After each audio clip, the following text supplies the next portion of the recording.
Hello groovy people, it's Miss Twisted and Turn, and I wanted to come on and talk to you today about a subject that's near and dear to my heart, and that's natural hair and chronic illness. Chronic illness is illnesses that people deal with that are repetitious in nature. They may be flare-ups and die downs, and it's something that people will deal with for the rest of their lives. It's near and dear to me because I actually suffer from several chronic conditions, and it's not a complaint. I'm still able to live a decent life. One of the biggest ones is having no thyroid, and if you look here, hopefully this is on the camera, you probably can't see it as well as it used to be. It's healing very well. It's a total thyroidectomy, which means that they had to take out my entire thyroid. The reason that they had to take it out is it was too large. The nodules were too large to be biopsied, and it had grown to the point where it was beginning to obstruct my airway. So I went to the doctor mid-April for the thyroid issue, and I had a thyroidectomy 2 weeks later. And one of the most amazing surgeries. My surgeon was amazing. I'm sorry that she retired. I love the fact that when I went into her office, she looked at me and she said, well, the good thing about thyroid cancer is it's the easiest cancer to cure. Now, nobody likes to hear the word cancer, let's just be honest. But her frank and forward way of dealing with it, and she spent time answering all my questions and talking about the procedure and what I could expect, and all of these things really made for a pleasant as a major surgery as I think there could have been. Now, of course, real life steps in, and things don't always go according to textbooks, and I'm one of the people, unfortunately, that every rare side effect that could happen has happened, and that's okay. You have to deal with it, but one of the things that I deal with is a chronic lack of energy. My energy spikes and spurts. It's dependent on how much of my medication is actually absorbed. So that means if I get a cold and an upset stomach, and let's say I, vomit, that means that I don't have enough of my thyroid hormones inside of me, and that makes me feel worse. And it's a bit of a cycle, so everything in that fashion can be a challenge. Now, it's taken me almost 2 years to get to the point where I can say I feel pretty good most of the time. We're still going through medication changes, and yes, I will need to take this medication. These medications, actually, I'm on 2 specifically for my thyroid, or the lack thereof, excuse me. And still having to tweak the dosage and how I take them and things like that, and that's okay. But bringing that into natural hair, what happened? My thyroid issue is actually part of the reason I returned to natural. I noticed years ago that the area in the back of my nape was basically see-through. It looked like a horseshoe shape, and the hair just stopped growing. It came out, it stopped growing. Luckily, or I had hair on the sides of that, so it was like here where you see my extreme curls. That's right, I'm not ashamed. It allowed me to do things with my hair, but really I couldn't wear a high ponytail or anything like that because there was no hair there. That was annoying. And then I'm sure that everyone notices my eyebrows and their interesting directions and how they're more like second or third cousins twice removed versus, sisters, the way eyebrows are supposed to be. I don't know if I've ever actually posted a picture of what I look like without some sort of coloring in here. I basically have threads left of my eyebrows, and they grow or don't grow according to whatever is going on. I like to say whatever they feel like. I'm trying to go through a year grow out now, and so I'm never going to have perfect brows. I'm not going to be able to follow a tutorial even using stencils because I literally have to draw in eyebrows. I don't have very much at all, and maybe I'll show you guys a bare face one of these days. But back to the natural hair, I remember when I first started having thyroid issues, my doctor at the time saying, you need to avoid soy. So, being myself and proactive and saying, yes, I can do that, I stopped eating tofu and, like pad thai with shrimp, love it. And I thought that I was avoiding soy. Didn't know much more about soy.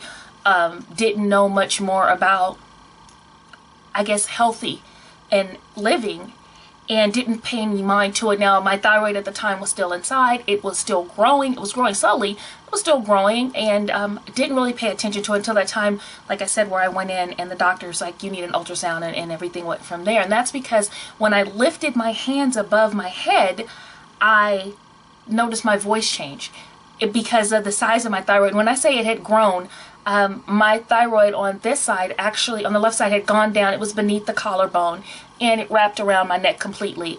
Before the surgery, I had a 17-inch neck. Immediately after the surgery, it was 15.5 inches. So you can imagine the thickness of that.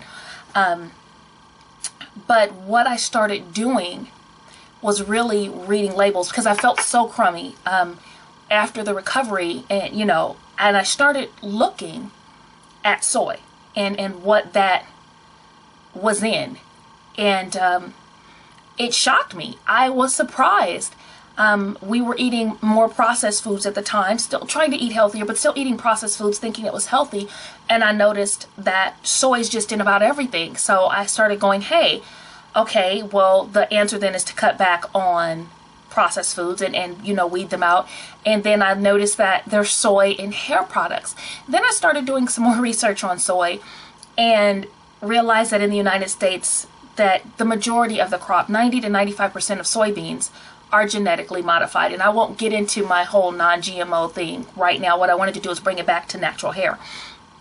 The beautiful thing about returning to natural for me was I stopped trying to perm around that spot. You know how we'll slap some Vaseline or some cream of something to keep the perm from taking? I didn't have to do that anymore. Once the thyroid medication kicked in, I noticed the hair started growing back. Now, it was thinner. It's thin and it was patchy and it was taking a while, but I have hair growing back, and so that was a huge plus.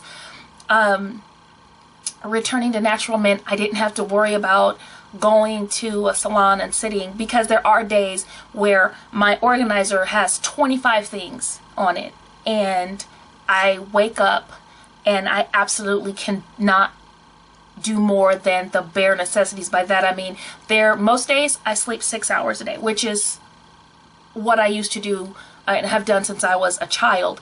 But there are days where I sleep 18 hours a day. It is not a form of depression or anything. It is just literally that somewhere along the way the medication didn't process correctly, so I am exhausted, and learning to deal with that has been hard.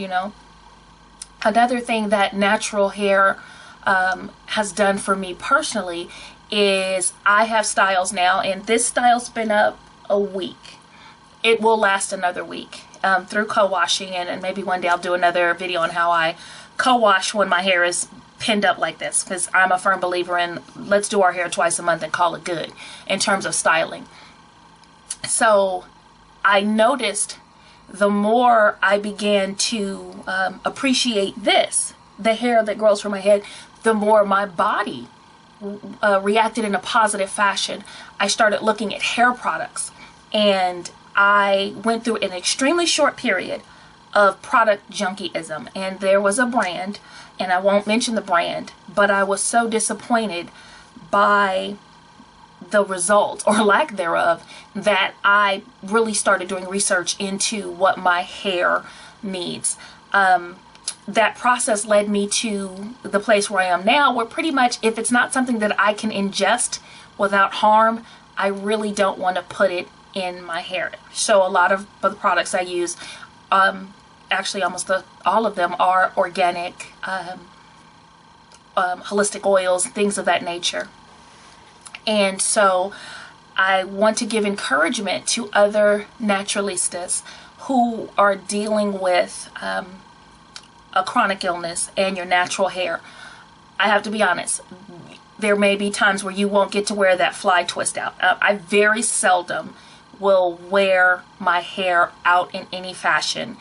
One, because I perspire a lot when I work out, and I'm really working towards losing additional weight, to not for a look, but because I want my body to not have to worry about extra things to fight. I know that there are things that I will always be fighting against.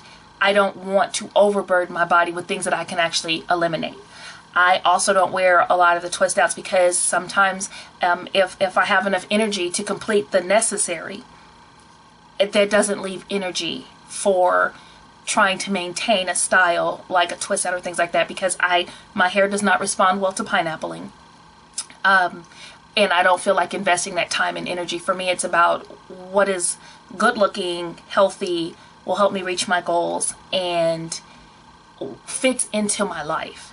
So if you suffer from diabetes or high blood pressure or things where people may look at you and say, oh, she's fine, depression, any of the chronic illnesses that are out there, I can't list them all because there are so many out there.